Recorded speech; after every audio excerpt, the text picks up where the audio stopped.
یوم تکبیر۔ کہوٹہ کی کہانی دراصل ایک قوم کے مصمم ارادے کی کہانی ہے جس نے اپنی زمین کے ایک ایک انچ کی حفاظت کی ہے۔ کسی بھی بڑے اور مشکل کام کی تکمیل میں لاتعداد مشکلات پیش آتی ہیں اور اکثر لوگ اپنی زندگی میں کامیابی سے ہمکنار نہیں ہوتے، لیکن ان مشکلات کی کوئی حیثیت نہیں ہوتی اگر لوگ ایماندار اور نیک نیت ہوں۔ میرے رفقائے کار اور میں خوش قسمت ہیں کہ اللہ تعالیٰ کے فضل و کرم اور ہماری محنت اور مصمم ارادے کی وجہ سے ہم اپنی زندگی میں ہی کامیاب ہو گئے اور مقصد حاصل کر لیا۔ ہماری محنت اور مسلسل کوشش کی وجہ سے آج کہوٹہ نہ صرف افزودہ یورینیم، ایٹم بم اور بیلسٹک میزائل بناتا ہے، بلکہ وہاں جن مختلف قسم کی ٹیکنالوجیز میں مہارت حاصل کی گئی ہے وہ لاتعداد دوسرے مفید کاموں میں بھی استعمال ہو رہی ہے۔ کہوٹہ قومی دفاع کے لیے اہم ہتھیار بنا رہا ہے اور دوسرے اہم پروجیکٹس کے لیے اہم ٹیکنالوجیز مہیا کر رہا ہے۔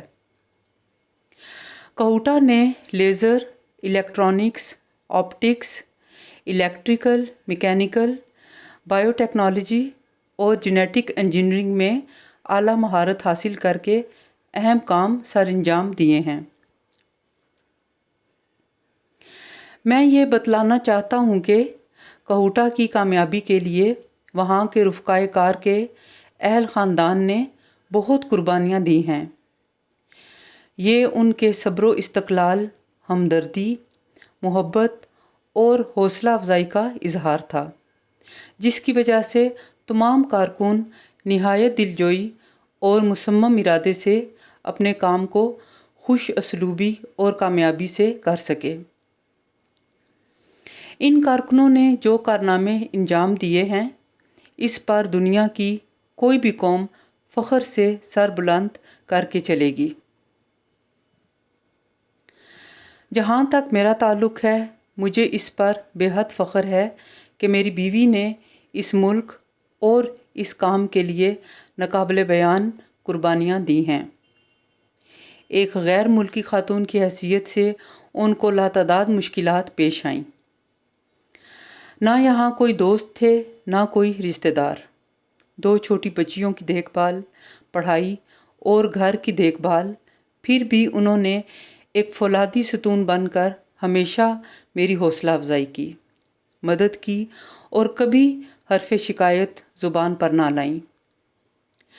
مجھے یہ کہنے میں ذرا بھی شک و شبہ نہیں کہ ان کی مدد کے بغیر نہ کہوٹہ ہوتا اور نہ ہی ایٹم بم۔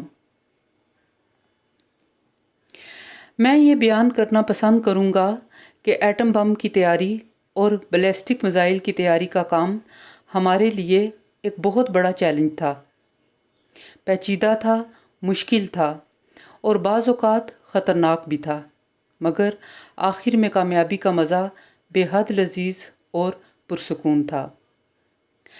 میرے رفقائے کار کو اور مجھ کو اس پر فخر ہے کہ ہم نے اپنے ملک کے دفاع کو ناقابل تسخیر بنا دیا ہے اور ٹیکنالوجی کے میدان میں اہم رول ادا کیا ہے۔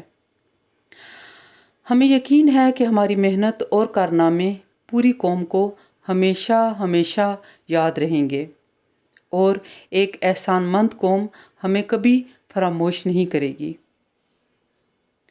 ہمارا کام اور کارنامے آئندہ نوجوان طبقے کے لیے مشعل راہ کے طور پر کام کریں گے۔ میرا پاکستانی قوم، خاص کر نوجوان طبقے کو یہ پیغام ہے کہ دیکھیں ہماری تاریخ سنہری ابواب سے بھری پڑی ہے۔ بوقت مشکل ہم ناممکن کو ممکن بناتے رہے ہیں۔ دنیا میں کوئی شخص بھی سوائے جناب ذوالفقار علی بھٹو شہید کے یہ یقین نہ کر رہا تھا کہ میں اور میرے رفقائے کار اس ملک کو ایک تھوڑے سے عرصے میں ایک ایٹمی قوت بنا سکتے ہیں، مگر اللہ تعالیٰ پر یقین، ایمان کی پختگی اور محنت و مشقت نے یہ کام آسان کر دیا، اور کم عرصہ میں ہم نے یہ صلاحیت حاصل کر لی۔ ہمیں نا امید نہیں ہونا چاہیے، کیونکہ اللہ تعالیٰ کی ذات سے صرف کافر نا امید ہوتے ہیں۔ اگر ہم صدقے دل، محنت، ایمانداری سے پاکستان کی خدمت کریں تو اس کو ایک فلاحی اسلامی ریاست بنا سکتے ہیں اور ترقی یافتہ ممالک کی فہرست میں شامل کر سکتے ہیں۔ پاکستان زندہ باد۔ السلام علیکم ویورز، ابھی میں نے آپ کی خدمت میں ڈاکٹر عبدالقدیر خان کا مضمون یوم تکبیر اور بیتے لمحات پیش کیا ہے، جو کہ انہوں نے KRL کے قیام کی 25 سالہ سالگرہ کے موقع پر پیش کیا تھا، اور بعد ازاں ان کے کالم سحر ہونے تک میں شائع ہوا تھا۔ ویورز، آج یوم تکبیر ہے۔ آج کا دن بلا شبہ دفاع وطن کے باب میں تاریخی اہمیت کا حامل ہے۔ وہ قومیں جو اپنے محسنوں کو یاد رکھتی ہیں اور اپنی آنے والی نسلوں کو ماضی سے جوڑے رکھتی ہیں، وہ کبھی زوال کا شکار نہیں ہوتی۔ پاکستان کا قیام اسی دن عمل میں آ گیا تھا جب برصغیر میں سب سے پہلا شخص مسلمان ہوا تھا۔ پاکستان کے نوجوانوں کو بالخصوص اور عوام کو بالعموم اس بات کو ذہن نشین کر لینا چاہیے کہ اس کائنات کا ایک بہت بڑا قانون یا لا آف اٹریکشن ہے۔ یہ سائنسی اصول پر مبنی ہے۔ اس قانون کے مطابق ہم جو بھی مثبت یا منفی سوچتے ہیں وہ ہو جاتا ہے۔ ہماری سوچ ایک انرجی ہے جو کائنات میں موجود دوسری انرجیز کو اٹریکٹ کرتی ہے۔ اس کے ذریعے پازیٹیو اور نیگیٹو طاقتیں حرکت میں آ جاتی ہیں، اور وہ کسی بھی قسم کی خواہش یا سوچ ہو، اس کے مطابق حالات اور واقعات ہونا شروع ہو جاتے ہیں، پھر چاہے وہ ریلیشن شپس ہوں، صحت، پیسہ یا دیگر زندگی کے عوامل ہوں۔ اس ملک اور نظام کو برا بھلا کہنے کی بجائے ہر شخص مثبت سوچ کے ساتھ کوشش اور عمل کرے۔ قرآن حکیم میں بھی ارشاد باری تعالیٰ ہے کہ کسی بھی قوم کی حالت اس وقت تک نہیں بدلی جب تک وہ اپنے نفسوں کو نہ بدلے۔ اسی طرح ایک اور جگہ ارشاد باری تعالیٰ ہے وَلَيْسَ لِلْإِنسَانِ إِلَّا مَا سَعَىٰ، اور انسان کے لیے وہی کچھ ہے جس کی وہ کوشش کرے۔ ویورز، آخر میں اس پیغام کے ساتھ اجازت چاہتی ہوں۔ میرے کارواں ہم تھے، روح کارواں تم ہو، ہم تو صرف عنواں تھے، اصل داستاں تم ہو۔